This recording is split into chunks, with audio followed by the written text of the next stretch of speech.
Hello दोस्तों, कैसे हो? उम्मीद है एकदम स्वस्थ और मस्त होंगे। दोस्तों, अगर आप हैं सीनियर सिटीजन या आपके परिवार में है तो उनके लिए है खुशखबरी। गवर्नमेंट ने 60 वर्ष से अधिक उम्र के लिए 7 बड़ी सौगातों की घोषणा की है। कौन कौन सी सौगातें गवर्नमेंट के द्वारा सीनियर सिटीजन को दी गई हैं? तो बने रहिए आप पूरी वीडियो में मेरे साथ। उससे पहले चैनल को कर दीजिए सब्सक्राइब और वीडियो को कर दीजिए लाइक। अब देखते हैं सीनियर सिटीजन के लिए सरकार की 7 नई योजनाएं, जानेंगे इसकी पूरी डिटेल। भारत में सीनियर सिटीजन के लिए सरकार और अन्य संस्थान समय समय पर नई योजनाएं लाते हैं ताकि उनकी आर्थिक सुरक्षा सुनिश्चित की जा सके। ये योजनाएं मुख्य रूप से पेंशन, बचत और स्वास्थ्य सुविधाओं पर केंद्रित होती हैं। 2025 में सरकार ने बजट और अन्य घोषणाओं के माध्यम से सीनियर सिटीजन को कई लाभ प्रदान किए गए हैं, जिसमें 7 लाभों का आज हम जिक्र करेंगे। इन योजनाओं के उद्देश्य है कि उन्हें वित्तीय स्वतंत्रता, स्वास्थ्य सुरक्षा और सामाजिक सुरक्षा दी जा सके, चाहे वह पेंशन हो, बचत योजना हो या टैक्स छूट। हर योजना का मकसद बुजुर्गों को उनके सुनहरे वर्षों में राहत देना है। इन योजनाओं का जिक्र हम करेंगे, जिसमें पहली योजना है SCSS यानी सीनियर सिटीजन सेविंग स्कीम। एक सरकारी योजना है जो बुजुर्गों को नियमित आय प्रदान करती है। यह योजना विशेष रूप से उन लोगों के लिए बनाई गई है जो रिटायरमेंट के बाद अपनी बचत को सुरक्षित और लाभकारी बनाना चाहते हैं।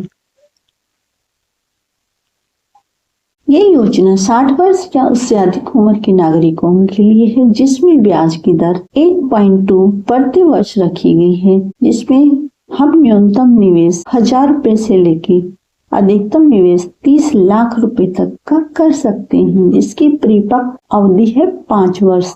इसमें 3 साल का विस्तार संभव है। यह योजना उन लोगों के लिए आदर्श है जो अपने रिटायरमेंट सेविंग से नियमित आय चाहते हैं। इसी सिलसिले में यहाँ दूसरी योजना का जिक्र हम करेंगे। ये है PMVVY। यह योजना भारतीय जीवन बीमा निगम द्वारा संचालित है। यह एक पेंशन योजना है जो सीनियर सिटीजन को नियमित पेंशन प्रदान करती है, जिसमें पेंशन राशि 1000 रुपए से लेकर 10,000 रुपए प्रति महीना रहेगी। अवधि रहेगी 10 वर्ष। ब्याज दर इसकी गारंटीड रेट 2025 में 7.4% रहेगा, जिसमें लोन सुविधा 3 साल बाद उपलब्ध होगी इस स्कीम के ऊपर। ये योजना उन लोगों के लिए उपयुक्त है जो अपने रिटायरमेंट के बाद एक निश्चित आय चाहते हैं। तीसरी है अटल पेंशन योजना। यह योजना असंगठित क्षेत्र के लोगों को पेंशन सुविधा प्रदान करती है। हालांकि यह योजना 18 से 40 वर्ष की आयु वालों के लिए खुली है, लेकिन इसका लाभ सीनियर सिटीजन भी ले सकते हैं यदि उन्होंने पहले इसमें निवेश किया हो तो। इसके मुख्य बिंदु पेंशन राशि 1000 रुपए से 5000 रुपए प्रति महीना रहेगी। योगदान मासिक योगदान पर आधारित है। ये योजना सरकारी सहायता पात्र ग्राहकों को सहज योगदान मिलता है। इसी तरह चौथी योजना है Indira Gandhi national old age pension scheme. यह एक सामाजिक सुरक्षा योजना है जो गरीब बुजुर्गों को वित्तीय सहायता प्रदान करती है। इसमें 60 वर्ष या इससे अधिक उम्र के BPL परिवारों के लिए यह योजना बनाई गई है, जिसमें पेंशन राशि है 750 रुपए से लेकर 1000 रुपए तक।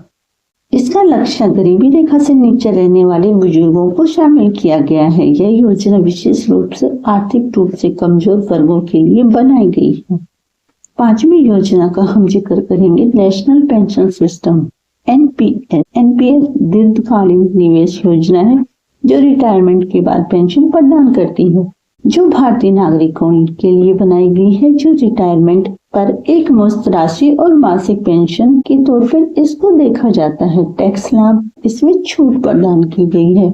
इसी सिलसिले में हमारी 6ठी योजना है वृद्धा पेंशन बीमा योजना। यह एक सरकारी पेंशन योजना है जो बुजुर्गों को गारंटीड पेंशन प्रदान करती है। इसकी अवधि 10 वर्ष रखी गई है। पेंशन भुगतान मासिक, त्रैमासिक, अर्धवार्षिक या वार्षिक हर तरह से उपलब्ध है। ब्याज दर होगी उच्च ब्याज दर इसमें रखी गई है। इसी सिलसिले में हमारी अगली जो स्कीम है वो है 7वीं स्कीम, जो health insurance scheme for senior citizen. बुजुर्गों की स्वास्थ्य सेवाओं को ध्यान में रखते हुए कई हेल्थ इंश्योरेंस योजनाएं उपलब्ध हैं, जिसका उद्देश्य बुजुर्गों को मेडिकल खर्चों से राहत देना है। इसमें कई योजनाएं हैं, जैसे star health senior citizen red corporate plan, दूसरा न्यू इंडिया मेडिक्लेम पॉलिसी, तीसरा रिलायंस हेल्थ गेन प्लान।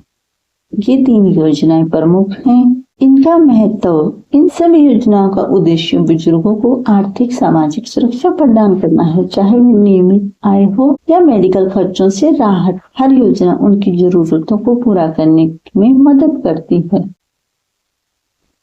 ऊपर दी गई सभी योजनाएं वास्तविक सरकारी या निजी संस्थाओं द्वारा चलाई जाती हैं। हालांकि आवेदन करने से पहले सभी नियम और शर्तों को ध्यानपूर्वक पढ़ना भी जरूरी है और किसी विशेषज्ञ से सलाह ली जाए तो बहुत ज्यादा अच्छा रहेगा। ये थी 7 वो योजनाएं जो बुजुर्गों के लिए चलाई गई है। ये थी आज की इन्फॉर्मेशन दोस्तों। उम्मीद है पसंद आई होगी। आई है पसंद तो फटाफट चैनल को कर लीजिए सब्सक्राइब और वीडियो को कर लीजिए लाइक। फिर मिलेंगे दोस्तों किसी अन्य महत्वपूर्ण जानकारी के साथ।